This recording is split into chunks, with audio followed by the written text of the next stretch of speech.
dengan judul Big Driver yang dirilis pada tahun 2014 yang merupakan film bergenre crime, thriller, dan misteri. Debutan sutradara Michael Salomon yang naskah dan ceritanya diangkat dari sebuah novel karya Stephen King. Film ini menceritakan kisah Tess Turn, seorang wanita yang berprofesi sebagai penulis terkenal, berniat pulang ke rumahnya setelah menghadiri sebuah acara di salah satu perpustakaan buku novel. Namun di tengah perjalanan pulang, ia mengalami kesialan di mana ban mobilnya melindas papan-papan berpaku yang akhirnya membuat mobilnya tak dapat lagi digunakan. Dalam keadaan membutuhkan pertolongan, ia menerima begitu saja tawaran bantuan dari seorang pria yang kebetulan melintas di tengah jalan. Namun tak disangka, pria tersebut adalah seorang psikopat yang berpura-pura berbaik hati memberi bantuan, sampai akhirnya pria itu menyekap hingga memperkosa dirinya. Sangat menegangkan dan cukup menguji keberanian kalian untuk memelototi adegan berdarah-darah dan kekerasan yang bisa dibilang sangat membuat ngilu di sepanjang film. Nah, kalau kalian sudah siap, maka langsung saja kita masuk ke alur cerita filmnya.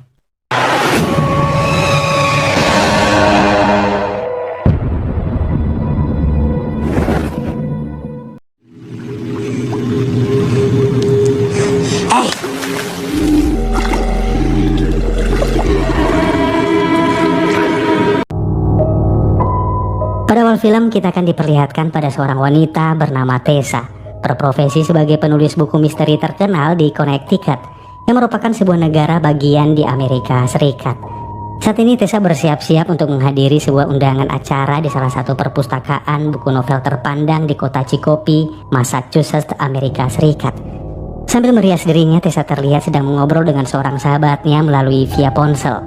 Singkat cerita, ia kemudian masuk ke dalam mobil dan berangkat menuju lokasi perpustakaan tersebut. Lokasi kota Chicopee yang ia tempuh ternyata cukup jauh, namun ia tiba tanpa mengalami kesulitan. Setibanya di sana, ia disambut oleh pemilik perpustakaan tersebut, Ramona Norville, seorang wanita tua yang terlihat ramah dan murah senyum. Di dalam gedung, Ramona meminta Tessa untuk memberikan sedikit pidatonya untuk para tamu undangan dengan menceritakan awal kesuksesannya menjadi seorang penulis buku misteri terkenal. Setelah acara selesai, Ramona kemudian menawarkan sebuah rute jalan pintas pada Tessa, dengan harapan Tessa terbantu dengan tidak lagi melewati jalan yang cukup jauh seperti yang ia lewati sebelumnya. Tessa dengan senang hati menerima tawaran tersebut. Ramona kemudian mengatur GPS pada mobil Tessa dengan mengarahkan rute jalan pintas menuju rumah Tessa di kota Connecticut. Tessa kemudian memulai perjalanannya. Di tengah perjalanan, Tessa melihat sekelilingnya terlihat asing dan sepi. Tak terlihat satu pengendara pun menggunakan jalan tersebut. Dengan mengandalkan GPS yang sudah diatur oleh Ramona, ia kemudian mencoba tenang, berpikir positif dan tetap fokus melanjutkan perjalanan. Waktu pun terus berlalu, hingga sesuatu yang ia khawatirkan pun terjadi. Dengan laju mobil yang cukup kencang, mobilnya tiba-tiba melindas sesuatu di tengah jalan yang kemudian menempel pada ban mobilnya. Masih tak yakin dengan apa yang terjadi, Tessa kemudian memarkirkan mobilnya di pinggir jalan, tepat di depan sebuah pom bensin tua yang terbengkalai. Kemudian ia turun dan mengeceknya. Namun sial buat Tessa, berharap tiba lebih awal dengan menempuh jalan pintas, malah sebaliknya ia kini terjebak di sebuah tempat antah berantah di jalanan sepi dengan kondisi ban mobil tertancap papan-papan berpaku. Dalam keadaan bingung, tiba-tiba Tessa melihat sebuah bus melintas dan kemudian melambaikan tangannya untuk meminta bantuan. Namun sayang, bus itu tak mau berhenti. Hal itu membuat Tessa semakin panik dan sedikit kesal. Tak berselang lama kembali melintas sebuah mobil pickup. Tessa melambaikan tangannya dan mobil itu pun kemudian berhenti. Tessa berjalan perlahan-lahan mendekati mobil tersebut. Terlihat seorang pria berperawakan besar dan tambun turun dari mobilnya. Tessa dengan ekspresi senang dan penuh syukur menceritakan pada pria tersebut bagaimana ia bisa terjebak di tengah jalan dengan ban mobilnya yang mengalami kerusakan parah karena melintas papan-papan berpaku. Pria tersebut terlihat sangat ramah. Tanpa pamrih, ia kemudian turun dari truknya dan mencoba menawarkan bantuan dengan mengganti ban mobil Tessa yang pecah tersebut. Pria itu mengambil peralatan di belakang mobil Tessa dan kemudian segera membongkar ban mobil itu. Tessa memperhatikan pria itu bekerja, namun seketika ia merasakan ada sesuatu yang aneh yang sulit ia ungkapkan. Angin bertiup kencang, menggerakkan beberapa benda-benda peninggalan bangunan tua di sekitarnya. Seakan-akan memberi pertanda pada Tessa bahwa akan terjadi sesuatu yang buruk pada dirinya, di mana waktu yang bersamaan tanpa sengaja Tessa melihat sebongkah papan berpaku tergeletak di bak mobil milik pria tersebut. Seketika itu juga Tessa terlihat sangat panik. yang mencoba tenang agar tak menimbulkan curiga pada pria yang sedang memperbaiki mobilnya. Namun tetap saja ekspresi ketakutan pada wajahnya tak dapat ia sembunyikan. Pria berbadan besar itu kemudian berdiri dan mendekati Tessa, yang sepertinya tahu bahwa Tessa kini telah menyadari perbuatan dan jebakannya. Tessa yang sudah ketakutan dan tak tahu harus berbuat apa, kemudian dicekik dan dipukuli hingga pingsan oleh pria tersebut. Tell you what, how about instead of changing your tire, what if I screw you? You, gosh sakes.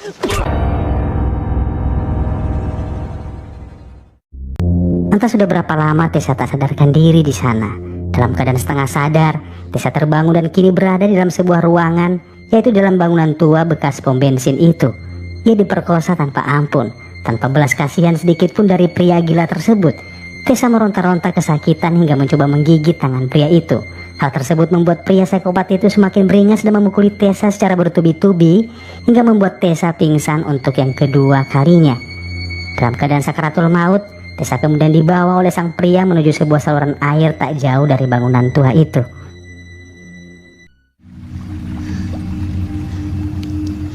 Hey.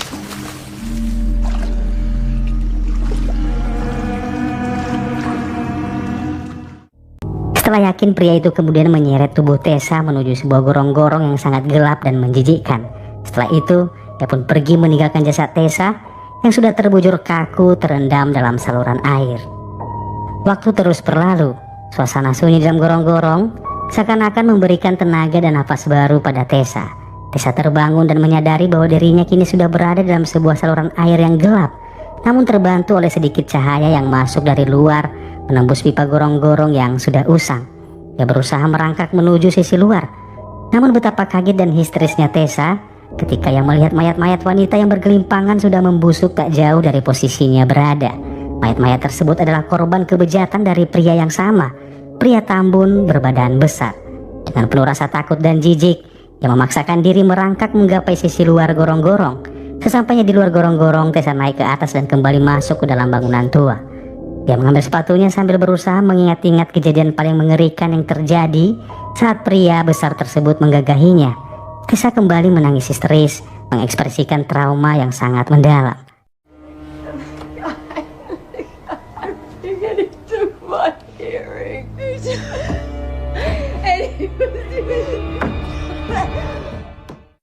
Setelah itu, ia keluar dengan tertatih-tatih menyusuri jalanan aspal dengan berjalan kaki tanpa tujuan. Hingga dari kejauhan tepat di belakangnya sorotan lampu dari sebuah mobil berjalan mendekat ke arahnya. Seketika itu juga, Tessa berlari dan bersembunyi. Trauma fisik yang ia alami membuatnya tak lagi percaya pada pertolongan orang sekitar. Setelah mobil itu berlalu, Tessa kemudian kembali melanjutkan perjalanan hingga ia tiba di sebuah bar dekat sebuah perkampungan. Dengan mengendap-endap, ia masuk secara diam-diam ke dalam toilet bar tersebut. Luka parah yang ia rasakan di sekujur tubuhnya membuatnya gemetar kesakitan. Di dalam sana, ia terperanjat dan tak menyangka ketika melihat kondisinya pada sebuah cermin sudah sangat memprihatinkan. Ia membersihkan sedikit luka-lukanya. Setelah itu ia keluar dan menggunakan telepon umum pada bar tersebut untuk menghubungi kerabatnya. Namun sangat disayangkan, terlihat segelintir orang-orang yang berada di dalam bar tersebut hanya menatapnya tanpa sedikit pun mau bertanya ataupun membantu. Setelah ia menghubungi kerabatnya, Tessa kemudian menghubungi operator layanan taksi untuk menjemputnya. Singkat cerita, dalam perjalanan supir taksi mencoba menawarkan bantuan untuk membawa Tessa ke rumah sakit karena melihat kondisi Tessa yang sangat memprihatinkan.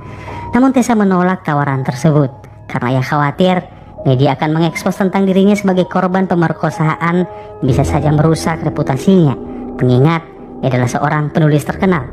Pada akhirnya taksi tiba di kediamannya. Setelah menyelesaikan pembayaran pada taksi, Tessa buru-buru masuk ke dalam rumahnya. Ia kemudian mengaktifkan alarm sistem pada pintu utama serta mengambil senjata api yang ia miliki, di mana hal itu ia lakukan untuk berjaga-jaga dengan segala kemungkinan yang bisa saja terjadi. Setelah menenangkan diri sejenak, ia kemudian mandi untuk membersihkan diri. Saat itu juga kembali terbayang-bayang wajah pria yang memperkosanya beberapa waktu yang lalu. Setelah mandi, ia mengobati luka-luka pada wajah, tubuh, dan kakinya tanpa bantuan medis dan tanpa dokter. Beberapa hari sudah berlalu. Di suatu malam, dalam kondisi yang masih belum pulih, Tessa hanya bisa pasrah dengan apa yang sudah terjadi. Dia berharap kondisinya kembali pulih agar ia bisa fokus pada rutinitasnya dan segera melupakan kejadian tersebut. Namun tak kenapa pikiran-pikiran negatif tiba-tiba datang merasukinya, dimana ketika ia sadar bahwa dompet dan semua identitasnya telah diambil oleh pria pemerkosa tersebut. Ia khawatir pria itu akan mendatangi rumahnya dan kembali mencoba membunuhnya. Pikiran-pikiran tersebut semakin menggerogoti pikiran Tessa. Pada akhirnya ia berpikir dan berencana untuk mendatangi sendiri pria tersebut dan membunuhnya. Namun tak tahu bagaimana caranya. Keesokan paginya ia mendapatkan sebuah panggilan telepon dari seorang wanita. Wanita tersebut adalah pemilik bar yang pernah dimasuki oleh Tessa beberapa waktu yang lalu. Ia mengatakan mobil Tessa telah diderek oleh petugas dan kini dititipkan di depan bar miliknya. Wanita itu bermaksud menyuruh Tessa untuk segera mengambil mobilnya tersebut. Singkat cerita, dengan menggunakan sebuah taksi, Tessa berangkat menuju bar tersebut. Setibanya di sana, ia kemudian masuk. Seorang wanita setengah baya berdiri di belakang meja bar menyambut kedatangan Tessa. Setelah sedikit berbasa-basi, wanita itu kemudian memberikan kunci mobil pada Tessa dan kemudian Tessa beranjak pulang ke rumahnya. Setibanya di rumah, ketika Tessa sedang menonton TV, tiba-tiba ia kembali teringat pada Ramona Norville, wanita tua pemilik perpustakaan novel yang pernah menawarkan jalan pintas padanya beberapa waktu yang lalu. Tessa mulai berpikir, apa mungkin kejadian yang menimpanya berhubungan dengan Ramona? Tessa mulai berasumsi, bisa saja Ramona adalah saudara perempuan pria besar itu, atau mungkin adalah ibunya.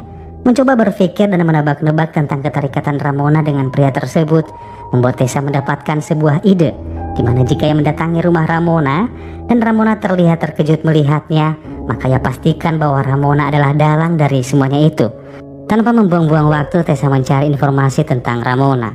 Tak butuh waktu lama, ia mendapatkan alamat Ramona yang berada di 2461 Leesmaker Lane. Pada malam harinya, ia beraksi. Dengan mengandalkan GPS, ia mengarahkan lokasi ke alamat rumah Ramona. Singkat cerita, tanpa mendapatkan kendala, ia tiba di alamat yang dituju, yaitu sebuah perumahan yang terlihat sangat sepi. Ia pun turun dari mobil dan kemudian mengawasi terlebih dahulu keadaan sekitar untuk memastikan tak ada seorang pun yang melihatnya berada di sana dan memasuki rumah Ramona. Setelah merasa cukup aman, ia kemudian mengetuk pintu. Tak perlu menunggu waktu lama, Ramona keluar membukakan pintu. Dan benar saja, terlihat ekspresi kaget terpancar dari raut muka Ramona melihat Tessa yang kini berada di depan rumahnya. Tessa yang melihat ekspresi Ramona yang kaget akan kehadirannya, kemudian menodongkan senjata dan menutup pintu. Di dalam sana Tessa menyuruh Ramona untuk mundur. Jika tidak, ia tidak akan sungkan-sungkan untuk melepaskan tembakan. Dengan memberikan ancaman, Tessa memaksa Ramona untuk mengatakan apa hubungan Ramona dengan pria berbadan besar yang telah memperkosanya. Mendapatkan ancaman, akhirnya Ramona jujur dengan mengatakan bahwa ia adalah ibu dari pria besar tersebut. Namun, ia tidak tahu kalau anaknya berbuat sekeji itu pada Tessa. Dalam keadaan emosi, Tessa tak menyadari di mana Ramona berhasil memanfaatkan kelengahan Tessa dengan melemparkan sebuah vas bunga hingga tepat mengenai tangan Tessa. Hal itu membuat pistol terlepas dari genggaman tangannya. Dengan cepat Ramona mengambil pistol tersebut dan kini berganti Ramona yang menodongkan senjata kepada Tessa. Namun keberuntungan masih berpihak pada Tessa.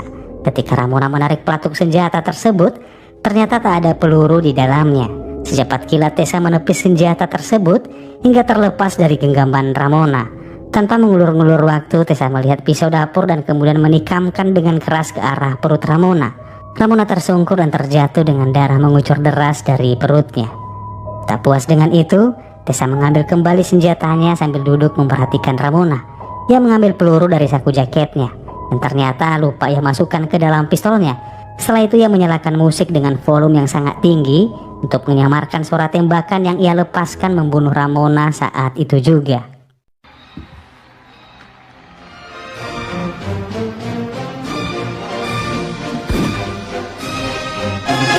Setelah Ramona tewas, ia ke toilet untuk membersihkan percikan darah yang mengotori wajahnya. Setelah itu, ia keluar dari toilet dan melihat sebuah foto yang tergantung pada dinding ruangan. Terlihat dua orang pria besar, di mana salah satu di antaranya adalah pria yang telah memperkosanya. Di belakang mereka juga terlihat sebuah tempat bernama Colwich. Setelah mencari tahu informasi tempat tersebut, Tessa pun tiba di Colwich, yaitu sebuah tempat pemberhentian bus untuk mengisi bahan bakar dan sebuah layanan kafe.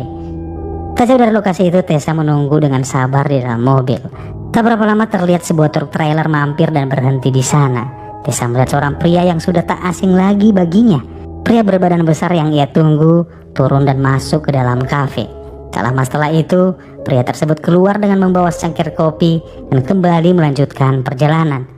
Di belakang Tessa mengikutinya, hingga ia melihat truk yang digunakan pria itu terparkir di depan sebuah gudang terbengkalai. Setelah yakin pria itu masuk ke sana, Tessa pun turun dan mengendap-endap secara perlahan menyusuri gudang tua untuk mencari keberadaan pria tersebut. Namun tiba-tiba terlihat sebuah truk lain masuk ke dalam. Ketika mobil itu berhenti, Tessa kemudian berjalan dengan cepat dan melepaskan tembakan tepat mengenai kepala seorang pria yang tersungkur dan tewas seketika.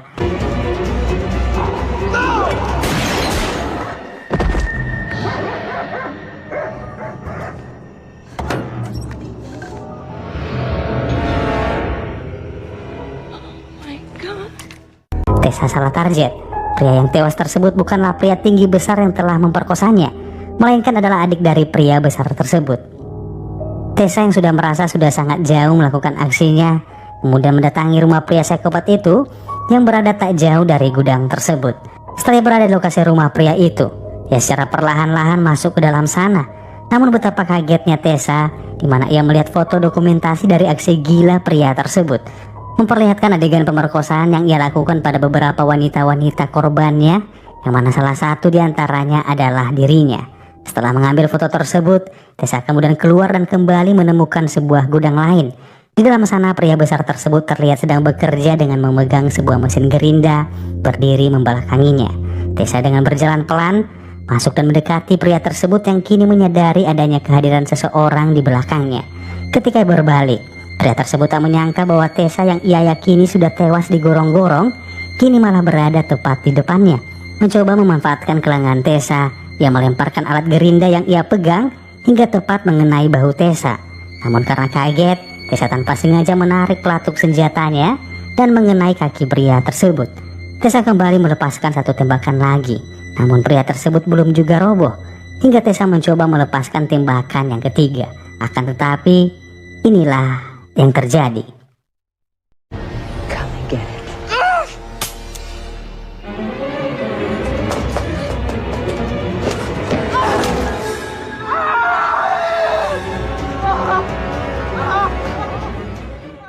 Sebuah papan berpaku tertancap menusuk dan menempel pada kepala pria bejat tersebut yang meringis kesakitan sejadi-jadinya. Dengan penuh amarah dan dendam yang sudah tertanam dan merasuki pikirannya, Tessa kemudian mengambil satu peluru cadangan yang ia simpan dari saku jaketnya. Ia mengerahkan senjata ke arah pria tersebut yang sedang mengerang kesakitan, meminta tolong pada Tessa untuk tidak membunuhnya. Namun, mata harus dibayar dengan mata. Rasa sakit dan trauma yang ia rasakan membuat Tessa melepaskan tembakan tepat mengenai selangkangan pria tersebut. Dan kemudian, pria itu tewas saat itu juga.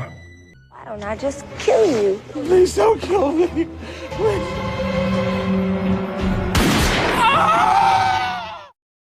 Tessa yang sudah berhasil membalaskan dendamnya kemudian pergi meninggalkan lokasi dan film pun selesai.